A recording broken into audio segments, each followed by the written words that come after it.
Halo sobat, salam jumpa kembali di video channel kesayangan kita. Sesuai dengan request kamu, banyak sekali pertanyaan di kolom komentar maupun di forum komunitas. Karena itu penting bagi saya untuk kembali melakukan Q&A seputar SNMPTN maupun SBMPTN part yang ketiga. Teman-teman semua, saya sangat suka dengan segala pertanyaan yang teman-teman ajukan di kolom komentar. Itu artinya saya dibutuhkan oleh teman-teman dan itu merupakan satu kehormatan bagi saya. Jangan khawatir, semua daftar pertanyaanmu di kolom komentar maupun di tab komunitas semuanya sudah saya baca. Kalaupun toh belum saya jawab, itu maksudnya adalah saya akan bikinkan video khusus ataupun saya bikinkan Q&A seperti ini.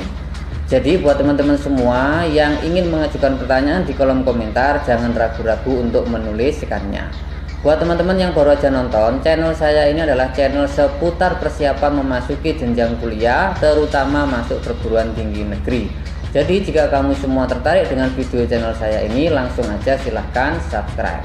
Dan buat teman-teman semua yang selama ini sudah terus menyaksikan video saya ini, jangan lupa untuk like dan share video saya ini ke sebanyak mungkin teman yang kamu kenal. Baik, langsung aja kita mulai Q&A seputar SNMPTN maupun SBMPTN. Kita jawab pertanyaan dari M. Sohibul Wahid. Pak, saya pernah nih mengikuti pelatihan public speaking dan dapat sertifikat nasional. Apakah sertifikat tersebut dapat saya gunakan ketika saya memilih jurusan ilmu komunikasi? Public speaking sama jurusan ilmu komunikasi itu sebuah sertifikat yang relevan. Jadi silakan dipakai. Pak, bahas jurusan manajemen sama administrasi dong. Di rapot kan ada nilai pengetahuan sama keterampilan. Apa kedua nilai tersebut digunakan dalam SNMPTN atau salah satunya? Jawabannya adalah yang pengetahuan. Berikutnya datang dari Aldi. Pak, cara lihat atau tahu bahwa alumni kita mengambil jurusan dan universitas yang sama itu bagaimana, Pak? Jawabannya adalah silahkan menanyakan pada guru BK. Pertanyaan berikutnya, Prima Aulia. Pak, kampus level B itu mana saja, Pak? Kalau rata-rata 6 mapel itu kurang dari 87 bagaimana, Pak? Kalau yang tinggi nilai bio dan kimia, jurusan yang dipilih apa, Pak? Terima kasih. Ya, kita jawab ya. Video khusus dari Tommy Imam. Pak, saya tertarik masuk ISI. ISI itu institut seni ya. Tapi saya tidak punya prestasi. Gimana caranya mengisi portofolio jika tidak punya prestasi? Oke. Jadi masuk SNMPTN ya, ini yang dimaksud ya. Masuk SNMPTN untuk jurusan seni itu harus ada portofolionya. Kalau tidak ada portofolionya berarti nilai portofolio kosong ya. Alfa Fakhri. Pak, doakan saya keterima SNMPTN. Amin ya, saya doakan diterima. Lanjut pertanyaan dari Giri Ramdhani. Bang, rata-rata nilai paling gede saya biofisika. Keduanya nilainya sama. Cuma nilai bio dari semester 1 udah lumayan gede, tapi semester 2 dan seterusnya cenderung stagnan. Cuma 1 kali naik di semester 3. Kalau fisika semester 1 kecil tapi ada progres yang cukup sampai semester 5, kira-kira ambil jurusan yang berhubungan dengan bio dan fisika itu apa ya? Oke, jawabannya adalah silahkan akses buku seluk-beluk program studi. Linknya sudah saya sediakan di deskripsi, langsung kamu akses aja. Di situ kamu akan banyak sekali mendapatkan jurusan-jurusan, jadi kamu bisa mempertimbangkan jurusan yang lainnya juga. Kita lanjut ke Rosmindar Anwar. Pak, apakah lulusan sarjana banyak yang nganggur? Apakah jurusan FK lulusannya gak nganggur? Lebih baik pilih jurusan yang ada keluarga kerja di perusahaan agar peluang besar setelah lulus. Oke, jadi pekerjaan yang ada di muka bumi ini semua tergantung dari kompetensi. Tergantung dari kompetensi seseorang. Kalau kamu punya kemampuan, apapun pekerjaannya kamu pasti bisa. Dan sepanjang saya menangani siswa ataupun melihat siswa-siswa yang sudah lulus, rata-rata semuanya bekerja asalkan mau mencari pekerjaan dan tidak merasa gengsi. 2-3 tahun pertama dalam kita kerja itu adalah perjuangan. Jadi jangan langsung minta yang gaji gede langsung kerja enak, itu enggak bisa. 3 tahun bahkan 5 tahun pertama kita itu harus masih berjuang karena kita statusnya adalah fresh graduate. Jadi kompetensi seseorang, maka berjuanglah. Lanjut ke Lutfiah Putri. Lutfiah Putri sudah saya jawab ya ini ya. Penjelasannya agak panjang, kita bikinkan video khusus. Oke. Tapi ini udah dijawab nih sama Nafi Ana ini. Oke. Kita lanjut ke anak IPS mau ambil olahraga di SNMPTN bagaimana? Ini juga sudah saya jawab ya ini ya. Oke, berarti pertanyaan di kolom komentar untuk part 1 sudah selesai. Sekarang kita menjawab pertanyaan-pertanyaan di Q&A SBMPTN yang part 2 ya. Pertama dari Rosmindar Anwar. Apakah jika lolos SNMPTN 2019 bisa tidak untuk menolak jurusannya padahal sudah diterima dan lolos karena alasan lain? Bagaimana proses dan ketentuannya? Apakah ini berdampak bagi adik-adik kelas saya? Saya bertanya dulu, mengapa kamu diterima di jurusan itu kok menolak? Itu bagaimana ceritanya? Kalau kamu sudah memutuskan untuk mendaftar di sebuah jurusan di SNMPTN, maka pertimbangannya harus matang. Sehingga ketika kamu diterima di jurusan tersebut, kamu ya harus memasukinya. Jangan sampai kita berpikir bahwa kita mencoba-coba. Karena tahun ini dan tahun-tahun yang akan datang itu persaingan semakin ketat. Kalau seseorang sudah diterima di SNMPTN itu ya sangat mujur dan beruntung itu anak. Jadi kalau diterima di SNMPTN ya dimasuki. Karena itu sebelum memasukinya pilihlah jurusan yang paling tepat dengan kamu. Tapi kalau saya jawab pertanyaan ini, kalau menolak ini sangat berbahaya memang buat adik kelas ya. Berbahaya buat adik kelas. Bukan hanya terhadap adik kelas, tapi juga terhadap sekolah kamu. Bisa jadi sekolah kamu ini akan di blacklist karena banyak sekali yang ingin masuk jurusan di SNMPTN, tetapi ada anak yang ternyata diterima tapi dia tidak memasukinya. Ini sangat berbahaya. Jadi sekali lagi pastikan kalau sudah diterima itu dimasuki ya. Tadi sarannya sudah saya kasih tahu, pilihlah jurusan yang paling tepat. Rima Azra, Assalamualaikum Pak, saya ingin tanya bagaimana strategi memilih jurusan yang berpeluang besar diterima. Apakah pilih pilihan pertama yang sedaerah atau pilihan pertamanya sesuai dengan akreditasi dari universitas tersebut? Kayaknya yang kedua itu lebih rasional ya. Pilihlah sesuai dengan akreditasi universitas tersebut. Akreditasi univ tersebut. Ini agak lemot ya, internet saya ini, mohon maaf. Lanjut ke pertanyaan. Ini ada Sohibul Wakid lagi nih. Pak, saya pernah mengikuti ya. Ini tadi sudah saya balas ya di part 1 ya.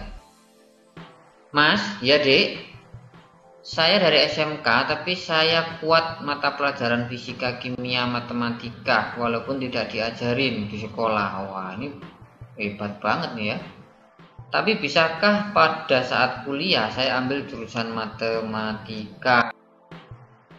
Jawaban atas pertanyaan ini sudah saya sampaikan di video saya yang berjudul Strategi Memaksimalkan Peluang Lolos SNMPTN 2019 plus SBMPTN. Kita lanjut ke pertanyaan berikutnya. SDMF Dwi, Pak, kalau mekanisme pendaftaran SBMPTN besok boleh daftar UTBK 2 kali? Maksud saya, misal saya daftar Januari untuk 1 kali UTBK, lalu pada bulan Maret saya ingin mendaftar untuk yang kedua kalinya, apakah boleh seperti itu? Saya belum terlalu jelas, tapi menurut perkiraan saya kita bisa mendaftar dengan cara seperti ini, atau kita mendaftarkan dua-duanya langsung tapi kita milih jamnya, kita milih waktunya. Misalkan kita daftar 2 kali, langsung daftar 2 kali. Nah, pendaftaran pertama itu pilihlah bulan apa, hari apa, tanggal berapa. Kemudian daftar yang kedua kamu milih bulan apa, hari apa, tanggal berapa. Jadi bisa dua-duanya, bisa milih hari. Oke ya. Kemudian kita masuk ke daftar pertanyaan berikutnya. Pak, bedah jurusan PWK. Oke, kita balas ya. Buat teman-teman semuanya ya, sekali lagi saya ini tidak promosi, tetapi saya ingin membantu teman-teman semua untuk apa? Untuk mengenali semua jenis program studi atau jurusan. Karena itu investasilah. Jangan merasa bahwa bukunya itu beli. Kalau teman-teman berpikir seperti itu, pastinya teman-teman akan selalu merasa tidak mau. Tapi berpikirlah ini untuk masa depan. Apalah arti dari biaya 10, 20, 50 ribu untuk masa depan dari teman-teman semua. Jadi silahkan, mumpung bukunya masih ada, saya tidak mencetak banyak ya. Hanya sejumlah 1000, itu pun yang tersedia di online shop itu tinggal 500. Jadi buat teman-teman silahkan lah ya beli buku ini untuk investasi teman-teman. Beli buku Seluk Beluk. Linknya saya sediakan di kolom deskripsi ya. Dah, sip. Sekarang Sinta. Assalamualaikum Pak, bedah jurusan gizi dan teknologi pangan. Ini sama ini ya, silakan kamu beli buku Seluk Beluk program studi. Oke, kemudian ini ada Aldi, pertanyaan tadi di part 1 sudah dijawab ya, kita kasih like aja. Berikutnya, Pak mau tanya sertifikat kayak pemberi tryout. Nah, ini pertanyaan unik, lucu dan menggemaskan ya. Ripurwaningsih yang sangat saya cintai ya. Kalau kayak seperti ini itu tidak relevan. Kamu ambil jurusan apa ini? Ambil jurusan kedokteran misalkan, atau apalagi ini pemberi info tryout aja dapat sertifikat ya. Wah ya. Atau sertifikat seminar ya, seminar nasional itu ada nilainya walaupun sebagai peserta. Yang provinsi atau kabupaten atau kota itu harus juara ya, 1, 2, 3. Kalau peserta 0, tidak ada poin. Tommy Imam, Pak saya tertarik masuk isi. Ini tadi sudah saya jawab ya di part 1 ya. Oke, kita kasih like aja. Kita lanjut ke Nadila Khairat. Nah, Assalamualaikum Pak, saya mau nanya pendapat Bapak. Kan saya siswa SMK jurusan akuntansi, sebaiknya saya milih jurusan di PTN nanti jurusan akuntansi atau jurusan manajemen. Mungkin Bapak bisa jelaskan kenapa sebaiknya saya memilih jurusan tersebut. Hai Nadila, kamu kan anak SMK akuntansi ya. Akuntansi dulu, kamu ambil jurusan akuntansi dulu. Ini untuk apa ini? SNMPTN ya. Kalau SNMPTN silakan ambil akuntansi. Baru kemudian yang kedua kamu boleh yang ambil manajemen. Kalau SBMPTN bebas ya, kamu bisa memilih apa saja, terserah. Bahkan tadi juga ada yang menanyakan tuh di forum komunitas ya, saya ini anak paket C, bisa nggak ikut SBMPTN? Oh, sangat bisa. Kalau mungkin ikut SNMPTN itu yang mungkin agak sulit ya, tapi kalau ikut SBM paket C pun punya peluang yang sama untuk diterima di SBMPTN. Oke, kita lihat pertanyaan berikutnya. Pak, setahu saya jarak waktu SNM dengan batas akhir pendaftaran SBMPTN sangat mepet. Apa ada tips untuk menyiasati itu? Ada ya, jawabannya ada. Ini kayaknya bikinkan video khusus bisa ya, gak apa-apa ya, mensiasati ini ya, karena ini agak butuh jawaban yang cukup panjang nih. Kita kan bikin video khusus aja. Kita lanjut ke Nur Hakiyah.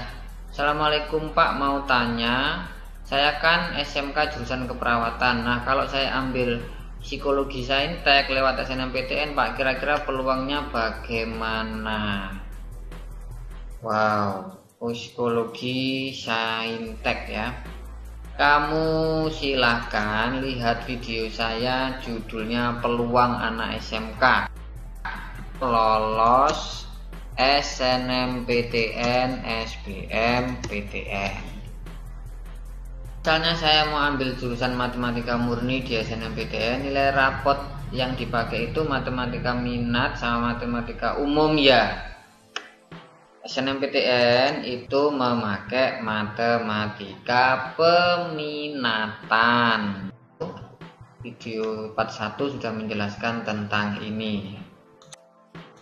Siapa ini? Rizka Pertiwi. Pak, SBMPTN ini kan boleh tes 2 kali. Jadi daftarnya gimana Pak kalau mau ikut tes 2 kali? Apakah pas mau daftar atau daftar dulu setelah tes baru kita ikut tes lagi? Tadi sudah saya jawab ini. Dari Dela Herni, pertanyaannya lumayan panjang. Kita baca aja. Assalamualaikum Pak, saya menjuarai lomba ekoteknologi tingkat nasional, namun pihak panitia dan seterusnya bla bla bla bla. Tapi udah tak jawab ini ya. Ini intinya sertifikat yang menunjukkan kamu juara. Oke. Pak, apa kalau di suatu sekolah mayoritas siswanya mengambil jurusan ekonomi manajemen di jalur SNMPTN, apakah itu sama dengan saingan kita? Oh iya, ini sudah dijawab nih, Rosmindar Anwar nih jawab nih. Asalkan beda PTN nggak apa-apa. Ya, tapi yang jelas kalau semuanya ambil manajemen di PTN yang sama, ya jadi saingan kamu. Ya ambil di PTN yang berbeda-beda ya. Pak, saya mau tanya, pendaftaran SBMPTN itu kan boleh dikatakan 2 kali terus kita langsung bisa daftar, apa tes 1 dulu? Nah, ini sudah saya jawab ini ya, langsung aja silakan dibaca. Pertanyaan di SBMPTN Q&A part 1 dan 2 sudah saya jawab semua. Bila masih belum jelas, silakan aja langsung tulis di kolom komentar. Demikian video kita kali ini, semoga ada guna dan manfaatnya. Tetap semangat, tetap belajar dan create your future. Dadah.